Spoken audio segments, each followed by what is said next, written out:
اعوذ باللہ من الشیطان الرجیم بسم اللہ الرحمن الرحیم۔ شروع اللہ کے بابرکت نام سے جو بڑا مہربان اور نہایت رحم کرنے والا ہے۔ پیارے دوستوں، السلام علیکم۔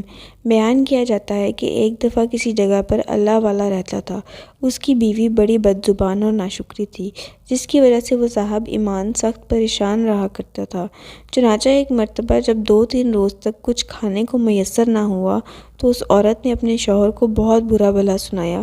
کہا کہ بال بچے بھوک سے مر جاتے ہیں اور تو نکٹھو گھر میں بیٹھا رہتا ہے۔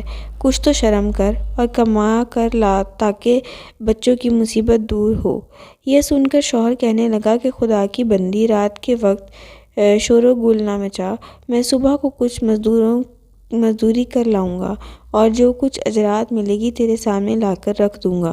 چنانچہ جب وہ اللہ کا بندہ صبح کو مزدوری کرنے گیا تو کسی نے اس کی بات نہ پوچھی، باقی سب سے مزدور اپنے اپنے کام پر لگ گئے۔ جب اس بندہ خدا نے یہ حال دیکھا تو جنگل میں جا کر عشاء تک ذکر الہی میں مشغول رہا اور رات کو چپکے سے گھر میں جا پڑا کہ خالی ہاتھ دیکھ کر خدا جانے عورت کیا طوفان برپا کرے گی۔ صبح اٹھ کر پھر کہیں سے مزدوری کر کے لاؤں گا۔ رات کو جب عورت کی آنکھ کھلی تو کہنے لگی، میاں اب تک کہاں تھے اور کیا کما کر لائے؟ اس نے جواب دیا، میں نے جس کی مزدوری کی ہے وہ بڑا رحیم و کریم ہے، اس نے کل کو مزدوری دینے کا وعدہ کیا ہے۔ اس پر عورت نے چلا کر کہا، ہمارے بال بچے تو بھوکے مر رہے ہیں اور آپ وعدے کرتے پھرتے ہیں۔ پھر صبح کو وہ شخص مزدوری کے لیے گیا، مگر خدا کی شان، پھر بھی اس کو کسی نے نہ پوچھا اور وہ مجبور ہو کر اسی مقام پر جنگل میں عبادت الہی اور گیروزاری میں عشاء تک مصروف رہا۔ پھر رات کے جب آدھے پہر ڈرتے ڈرتے گھر میں گیا تو وہ عورت کہنے لگی، دونوں دن کی مزدوری لائے ہو؟ اس بیچارے نے گھبرا کر کہا، آقا نے کل 3 دن کی مزدوری دینے کا وعدہ کیا ہے۔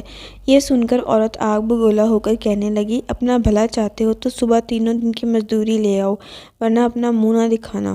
صبح کو اس عورت نے ایک تھیلی اس مرد کے حوالے کر کے کہا، 3 دن کی مزدوری اس میں لے آنا اور خبردار خالی ہاتھ گھر نہ آنا۔ یہ سن کر اس بندہ خدا کی نظر عالم اسباب سے اٹھ کر مسبب حقیقی کی طرف جا پڑی اور اسی وقت سیدھا جنگل میں جا کر عبادت الہی میں مشغول ہو گیا۔ اور پھر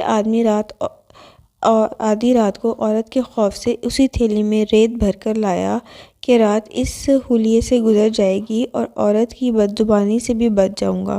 مگر جس وقت گھر کے دروازے پر پہنچے تو عورت کا ڈر اس قدر غالب ہوا کہ خدا جانے آج کیا آفت برپا کرے گی، اس لیے اس نے تھیلی ڈال کر واپس جانے کا ارادہ کر لیا۔ مگر اچانک گھر میں سے ایسی خوشبو آئی جس نے دل و دماغ کو معطر کر دیا اور وہ عورت خوش ہوتی ہوئی گھر سے نکل آئی۔ اس خدا کے بندے نے اس سے دریافت کیا کہ یہ کیا معاملہ ہے۔ کہنے لگی کہ اندر چل کر اس کی حقیقت سنو اور خدا کا شکر ادا کرو، یقیناً تم سچ کہتے تھے اور تمہارا مزدوری دینے والا بھی سچا ہے۔ واقعی یہ کہہ کر میں بچوں کے کھانے پینے کی فکر میں مدہوش بیٹھی تھی کہ اچانک کسی نے دروازے پر دستک دی۔ میں نے جا کر دیکھا کہ ایک سبز پوش دروازے پر کھڑا کہہ دے رہا ہے، لے اپنے شوہر کی 3 دن کی مزدوری لے لے اور اب اس کو کچھ ازیدانہ دینا اور اس سے کہہ دینا کہ جس قدر تو نے مزدوری کی تھی اس قدر اجرات مل گئی، زیادہ کرتا تو اور زیادہ پاتا، آئندہ اس کا خیال رکھنا۔ اور اس نے مجھے یہ تھیلی دی ہے جس میں 50 درہم ہیں۔ دم بدم اس کی خوشبو دل و دماغ کو معطر کر رہی ہے۔ یہ سن کر وہ بندہ خدا گریا اور زاری کے ساتھ خدا کی حمد و ثنا میں کھو گیا اور عورت اس کو شکستہ حال دیکھ کر حیران رہ گئی کہ یہ خدا، یہ کیا معاملہ ہے، خوشحالی میں یہ پریشان حال کیوں ہے؟ چنانچہ جب ہوش آیا تو اس نے بتایا کہ اے ناشکری عورت، حقیقت یہ ہے کہ 3 دن میں نے کسی مزدوری نہیں کی بلکہ سارا دن عبادت الہی میں مشغول رہا۔ رات کو آ کر تیرے خوف سے یہ حلیہ کر دیتا کہ آقا نے کل مزدوری دینے کا کہا ہے، مگر میرے مالک کے حقیقی نے اپنے غلام کو سچا کر دکھایا اور تیری رات کے دن کی آفت سے مجھ کو نجات دے دی۔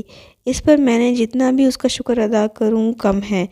دیکھ آج اس تھیلی میں تیرے ڈر سے ریت بھر کر لایا ہوں، تو اس کو خالی کر لے اور ریت کو پھینک دے۔